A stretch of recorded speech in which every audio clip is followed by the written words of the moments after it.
जैसे हमने कहा है उसी तरह से हमारा साथ दें। नंबर डिक्लेयर और एक नंबर वो भी हम मिस कॉल वाला नंबर हम डिक्लेयर कर रहे हैं कि अब जैसे ही आपके पास में ये नंबर पहुंचता है, जो भी साथी इस ईवीएम हटाने के लिए संकल्पबद्ध हैं, जो भी ईवीएम के विरोध में हैं, वो साथी इस मिस कॉल वाला नंबर जो अब हम घोषित करें, इस पर मिस कॉल करें, बात ना करें साथी, केवल मिस कॉल करें।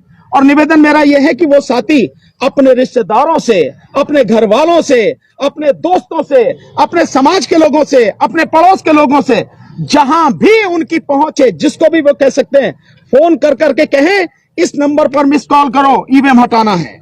इतना तो कर ही सकते हैं ना। सब साथियों से मेरा यही निवेदन है, जो भी देख रहे हैं देश के लोग, सब इस नंबर पर मिस कॉल करें। नंबर मैं आपके सामने बोलता हूं, 9667222062। एक बार फिर से बोलता हूं, 9667222062। इसको हिंदी में बोलता हूं, 966-77-22-062। ये नंबर है। इस नंबर पर अभी से जब से पहुंच जाए, जिन लोगों तक जैसे ही सूचना पहुंचे, मिस कॉल करें। अब मैं चाहूंगा कि हमारे साथी आदरणीय भाई महमूद पराचा जी, जो 16 तारीख में प्रोग्राम होने वाला है, उसके विषय में आपको। और जो ईवीएम का डिमॉन्स्ट्रेशन हमने उस दिन जंतर मंतर पे किया था, हम चाहते हैं ये सुप्रीम कोर्ट के बाहर भी हो और उससे बेहतर डिमॉन्स्ट्रेशन हो कि जो दूध का दूध पानी का पानी कर दे।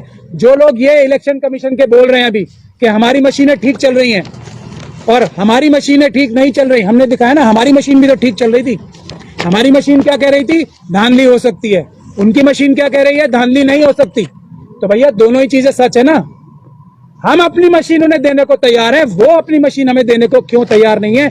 यही हम सुप्रीम कोर्ट के सामने भी डिमॉन्स्ट्रेट करेंगे कि हम सच्चे हैं और ये झूठे हैं, और इलेक्शन कमीशन के ऊपर दबाव बना के ये झूठ साबित कराया जा रहा है। यही हम आप सब लोगों से भी गुजारिश कर चीज, ये सरकार को, खास तौर पे अमित शाह साहब को, ये हम गुजारिश समझ लें, वार्निंग समझ लें, या जो भी समझ लें, इस देश की ऑपोजिशन के ऊपर प्रेशर बनाना बंद कर दो। इस देश की प्रेस के ऊपर प्रेशर बनाना बंद कर दो। प्रेस को पुलिस से दबाना बंद कर दो। ये अच्छी बात नहीं है। जनता जाग गई है, जनता उठ खड़ी हुई है। आप लोगों को बहुत बड़ी सजा देगी जनता अगर आप प्रेस पे दबाव बनाओगे, किसी तरीके का ऑपोजिशन पार्टी के लीडर्स पे दबाव बनाओगे, तो जनता आपको माफ नहीं करने वाली। और हमारे प्रोटेस्ट करने वालों के ऊपर भी अगर ये बल का प्रयोग हुआ तो वो बहुत बुरी बात होगी। हम 100% काम करते हैं, संवैधानिक काम करते हैं। इतना सा भी 1 मिलीमीटर भी हम संविधान और कानून के बाहर नहीं जाते हैं। पुलिस का प्रयोग करके ये हम पे हमले, जो क्रिमिनल हमले कराने हैं, वो बंद कर दिए जाएं। हम पीसफुल हैं, पीसफुल रहेंगे और आरएसएस के गुंडों को भी किसी प्रकार का वायलेंस नहीं करने देंगे। अब मैं आपके सामने जो हमारे साथी हैं, बहुत मजबूत साथी हैं, पूर्व मंत्री हैं राजेंद्र पाल गौतम जी, वो बोले। उनके विषय में मैं एक चीज, पता नहीं आप में से बहुत लोगों को मालूम है या नहीं है, आप उन्हें जानते हैं कि वो दिल्ली सरकार में कैबिनेट मंत्री रहे हैं। आप में से कुछ लोग जानते होंगे कि वो एडवोकेट हैं। भाई राजेंद्र पाल गौतम भी, हमारे साथी भी सुप्रीम कोर्ट के एडवोकेट हैं। उनका भी प्रैक्टिस का बहुत लंबा है। तो केवल वो मंत्री ही नहीं है, बल्कि वो सुप्रीम कोर्ट के एडवोकेट भी हैं। तो एडवोकेट के नाते जो हमारी जिम्मेदारी है, हम लोग मिलकर पूरी मजबूती के साथ में उठा रहे हैं। एडवोकेट, प्रोफेसर्स, डॉक्टर्स, इंजीनियर्स, सब इस लड़ाई में शामिल हैं, सामाजिक कार्यकर्ता। तो मैं चाहूंगा भाई राजेंद्र पाल गौतम जी भी इसके विषय में अपनी बात आप सबके बीच में रखें। साथियों, जैसा कि हमारे साथी एडवोकेट महमूद पराचा जी ने बताया, आपको याद होगा 2018 में 4 सुप्रीम कोर्ट के वरिष्ठ जजेस आए, जनता के सामने प्रेस कॉन्फ्रेंस किया और उन्होंने जनता से मदद मांगी। इसका मतलब ये तो स्पष्ट है कि सुप्रीम कोर्ट के जजेस के ऊपर भी दबाव है। उनको जनता का साथ मिलेगा तो कोर्ट से न्याय की उम्मीद करना, वरना कोर्ट भी न्याय नहीं कर पाएगी।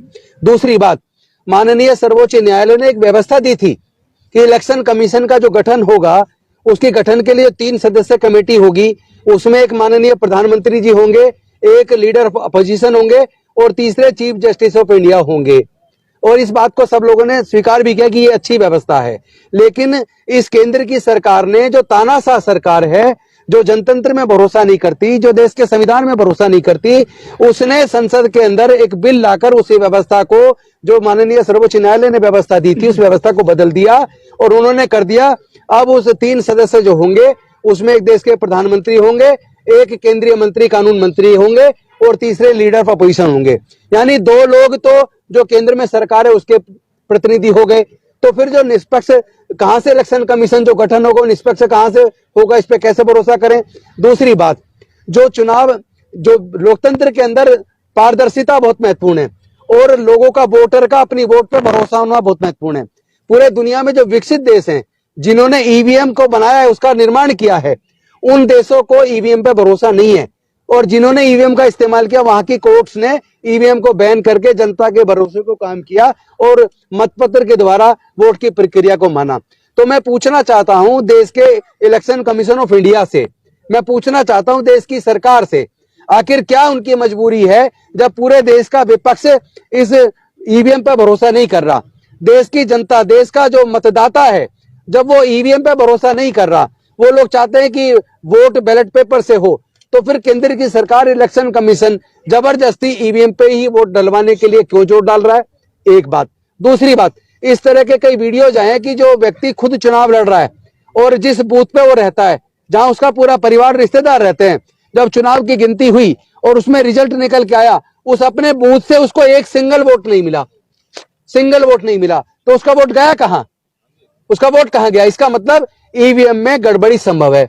तीसरी बात, तीसरा पॉइंट है, अगर यहां पृथ्वी पे बैठ के हम लोग मंगलयान भेज सकते हैं, चंद्रयान भेज सकते हैं, उसको यहां से कंट्रोल कर सकते हैं और उसमें कोई खराबी आती है तो यहीं बैठे बैठे उसको ठीक कर सकते हैं, तो फिर ये जो ईवीएम की मशीन है, इसको, इसमें इसका जो कोडिंग करके जिसके पास कस्टडी में मशीन रहती है, वो इसमें क्या खेल नहीं हो सकता, इस पॉसिबिलिटी को रूल आउट नहीं किया जा सकता। तो हमारा ये मानना है, जनता का भरोसा कायम करने के लिए और वोटर का ये भरोसा कायम हो कि उसका, पहली बात तो वोट पारदर्शी है और दूसरा, जिसको वो वोट देना चाहता है उसी को वोट जा रहा है, उसकी वोट की चोरी नहीं हो रही है। इस भरोसे को बनाए रखना, इसकी जिम्मेदारी इलेक्शन कमीशन ऑफ इंडिया की है। तो हम इलेक्शन कमीशन ऑफ इंडिया से मांग करते हैं कि आप इस ईवीएम से चुनाव कराने की जिद को छोड़ दीजिए, आप जनता की मान लीजिए। जब 95% जनता ये चाहती है कि ईवीएम की बजाय बैलेट पेपर से चुनाव होना चाहिए, तो फिर आपको दिक्कत क्या है। आप सरकार के कंट्रोल में रह के क्यों काम करना चाहते हैं, आप सरकार की जिद के हिसाब से काम क्यों करना चाहते हैं, आप जनता की क्यों नहीं मानते। जब 95% जनता चाहती है कि वोट जो है, वोट के द्वारा चुनाव होना चाहिए, मतपत्र के द्वारा, ना कि बैलेट, ना कि ईवीएम के द्वारा, तो फिर ये जिद किस लिए। तो इन मांग के साथ साथ हम चाहते हैं जनता का भरोसा कायम हो, वोटर का भरोसा कायम हो। इसी के लिए हम लोगों ने ये मुहिम छेड़ी है और मुझे ये बताते हुए खुशी हो रही है कि पूरे देश से ओवरवेलमिंग सपोर्ट है।